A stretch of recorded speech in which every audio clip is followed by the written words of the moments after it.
Hello दोस्तों, स्वागत है आपका ज्ञान की पाठशाला में। आज हम शुरू करने वाले हैं एक नई सीरीज़ जिसके अंदर हम डेली 10 PYQs जो इम्पोर्टेंट PYQs हैं उनकी एक वीडियो लेकर आएंगे। तो आज की इस वीडियो के अंदर जो 10 PYQs है उसमें से पहला तो यही है भाई कि होम्योस्टेसिस क्या है। Tendency to change with change in environment. Second, tendency to resist change. Third, disturbance in regulatory control. Fourth, plants and animals extracts used in homeopathy वाला तो वैसे ही गलत है ना।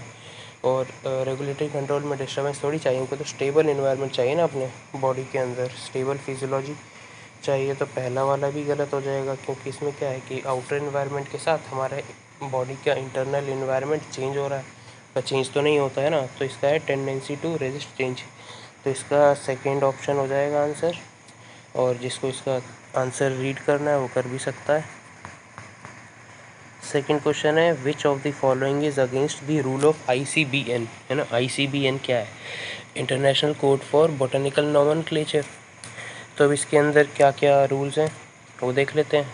फर्स्ट ऑप्शन है, hand written scientific names should be underlined. तो हाँ, ये तो होता है। सेकंड है, every species should have a generic name and a specific epithet. तो ये भी ट्रू है।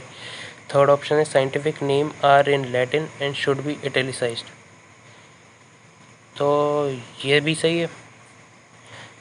तो फोर्थ ऑप्शन है, generic and specific name should be written starting with small letters. तो ये तो गलत हो गया भैया।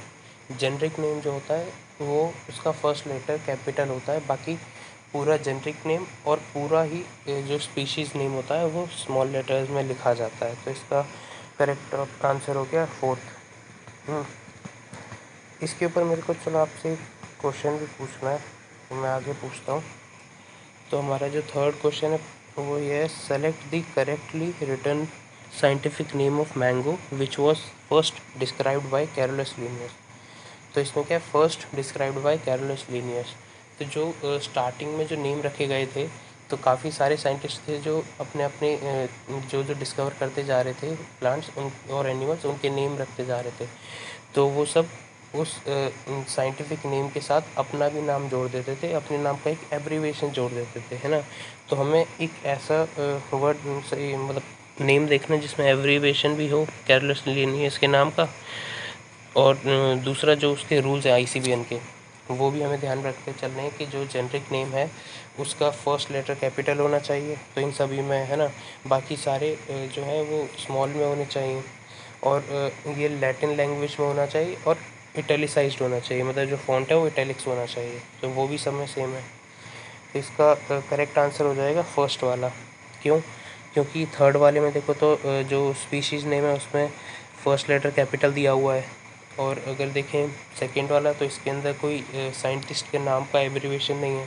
फोर्थ वाला देखें तो इसमें एब्रीविएशन होता है कि कोई एक ऐसा वर्ड, ऐसा छोटा सा एक उसका नाम का कुछ अंश, जिससे कि हम ये पता लगा सकते हैं कि किस साइंटिस्ट ने दिया है ना। तो उसके लिए लिन काफ़ी है कैरोलस लीनियस के लिए। तो इसका करेक्ट आंसर हो जाएगा फर्स्ट।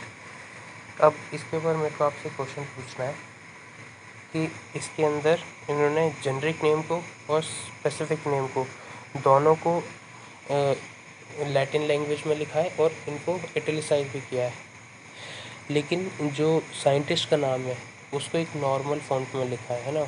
ना तो उसको इटैलिक्स में लिखा है, ना ही वो लैटिन लैंग्वेज का है। तो ऐसा क्यों? अगर आपको पता है तो कमेंट कर देना, नहीं तो मैं अगले वीडियो में बता दूंगा। तो इसका करेक्ट आंसर हो गया फर्स्ट, मंजीफेरा इंडिका लिन। हमारा फोर्थ क्वेश्चन है, बायोलॉजिकल ऑर्गेनाइजेशन स्टार्ट्स विद, है ना। तो ये क्वेश्चन वो बड़े अच्छे से बता देंगे जिन्होंने NCERT पढ़ी है लिविंग वर्ल्ड की अच्छे से, उसमें क्लियरली दिया हुआ है। तो इसका वैसे तो करेक्ट आंसर फर्स्ट है, पर क्यों?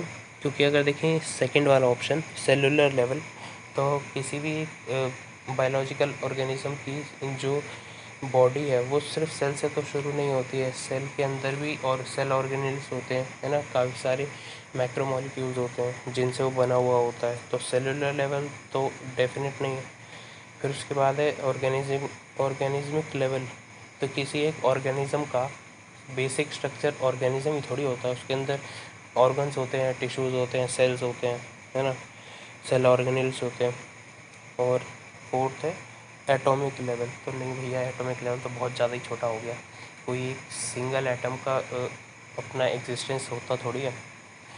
तो इसके लिए हम फर्स्ट ऑप्शन सबसे अप्रोप्रिएट है कि सब माइक्रोस्कोपिक मॉलिक्यूलर लेवल। अब ये सब माइक्रोस्कोपिक मॉलिक्यूलर लेवल में क्या आएंगे, वही मॉलिक्यूल्स आएंगे जो हमने पढ़े थे, बायो माइक्रोमॉलिक्यूल्स, उन्हीं के बारे में बात करी गई है।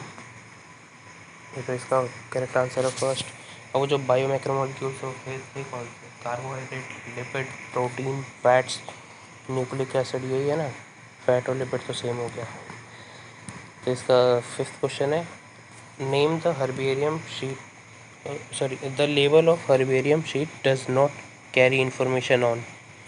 तो हर्बेरियम शीट जो हम प्रिपेयर करते हैं किसी भी एक प्लांट के लिए, क्योंकि इसमें ड्राइड स्पेसिमेन रखे जाते हैं प्लांट से और उसके बारे में इंफॉर्मेशंस होती हैं कि वो कब कलेक्ट किया गया, किसने कलेक्ट करा, उसका लोकल नेम, उसका इंग्लिश नेम, उसका साइंटिफिक नेम, है ना, और जिसने कलेक्ट करा उसका नाम, डेट, ये सारी चीज़ें वहाँ पर उस पर लिखी जाती हैं।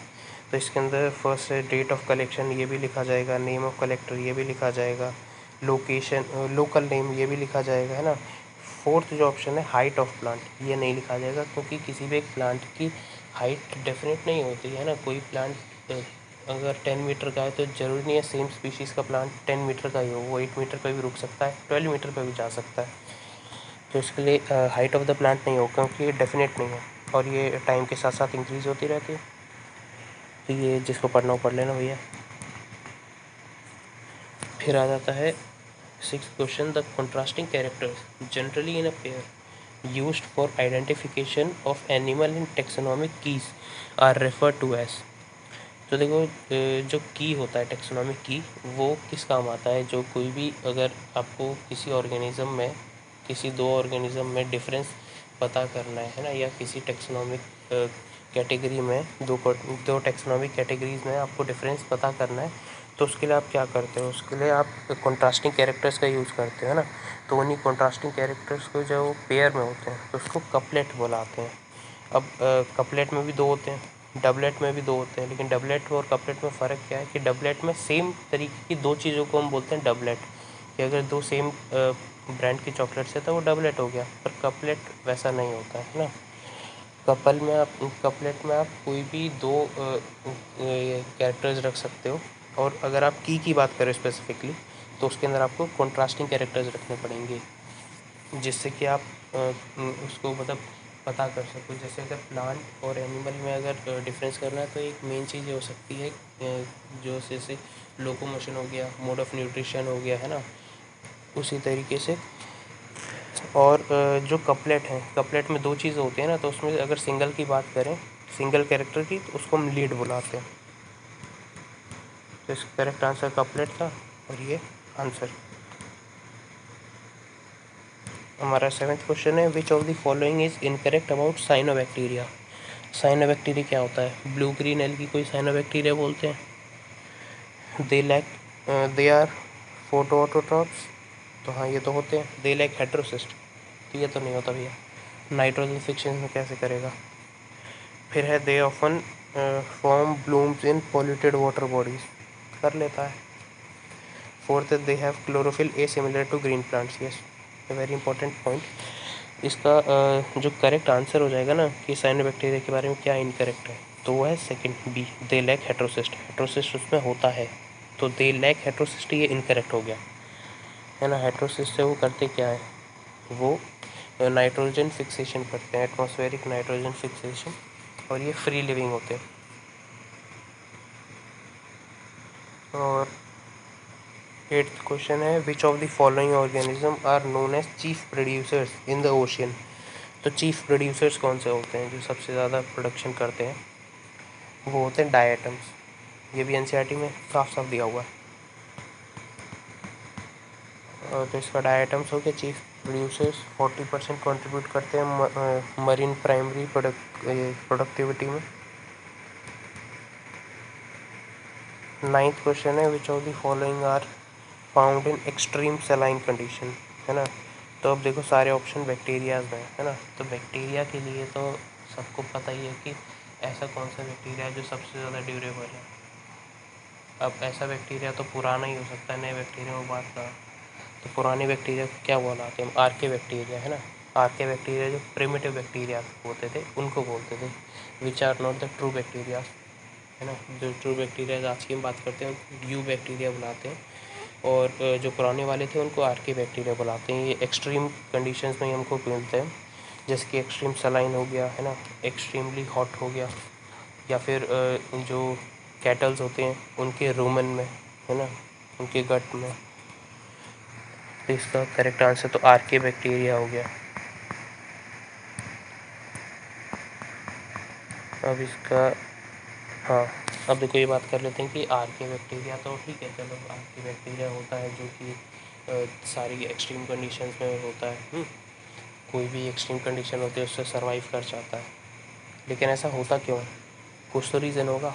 क्या ऐसा है इसके पास जो यू बैक्टीरिया के पास नहीं है, जो कि वो सेम स्टंट नहीं कर पा रहा है ना। तो आर्के बैक्टीरिया के पास क्या है, उसकी आउटर जो सेल वॉल है, मतलब जो उसकी सेल मेम्ब्रेन है, उसके अंदर ब्रांच्ड लिपिड चेन होती है जो कि उसकी फ्लूइडिटी को कम कर देती है, जिसकी वजह से उसकी जो मेम्ब्रेन है ज़्यादा स्टिफ, रिजिड और मजबूत हो पाती है, टफ हो पाती है, जिसकी वजह से वो एक्सट्रीम कंडीशन में सर्वाइव कर पाता है। तुम्हारा आज का last question, which among the following are smallest living cell known without a definite cell wall, pathogenic to plant as well as animals and can survive without oxygen, है ना। तो देखो इतना बढ़िया इंट्रोडक्शन है। कौन है ये? अपना महाशय, इसका नाम है mycoplasma. Third option mycoplasma. Mycoplasma के बारे में सारे गुणगान पे यहाँ पर कर दिए भैया, है ना। तो इसको याद रखना है क्योंकि माइकोप्लाज्मा इम्पोर्टेंट है। ये विदाउट ऑक्सीजन भी सर्वाइव कर लेता है, इसके पास कोई सेल वॉल भी नहीं है, स्मॉलेस्ट लिविंग सेल भी है, और पैथोजेनिक भी होता है प्लांट्स और एनिमल्स के लिए। ये इसका डायग्राम भी है, जिसको पढ़ना है बेशक पढ़ सकता है। तो हम आज की आखिरी बात कर लेते हैं कि ऐसी जो, मतलब ये जो वीडियोस हैं वो डेली आया करेंगी। डेली वीडियोस को देखना, जिसको कोई दिक्कत हो, कोई डाउट हो वो बता देना। और इसमें एक टॉपिक था हर्बेरियम, हर्बेरियम के ऊपर जिसको वीडियो चाहिए वो नीचे कमेंट कर देना प्लीज़। नहीं करोगे तो अभी मैं बना दूँगा। Thank you for watching.